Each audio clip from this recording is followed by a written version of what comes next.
వాళ్ళు గతంలో ఏ పార్టీలో ఉన్నారని కూడా మర్చిపోయి, గత ప్రభుత్వ హయాంలో ఏ హోదాలు ఉన్నారని మర్చిపోయి,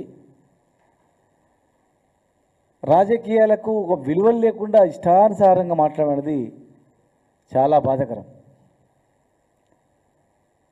ఎస్ఎల్బిసి ఘటన అనేది చాలా దురదృష్టకరం.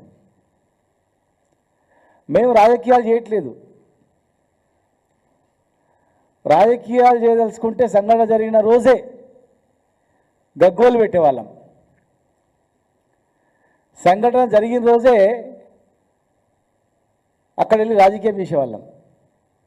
వాళ్ళు బతకాలి, సహాయ చర్యలు చేపట్టాలి, ఇబ్బందులు కలగొద్దని ఒక్క మాట కూడా మాట్లాడకుండా 6 రోజులు సమయం పాటించడం. ఒక్క మాట మాట్లాడలేదు.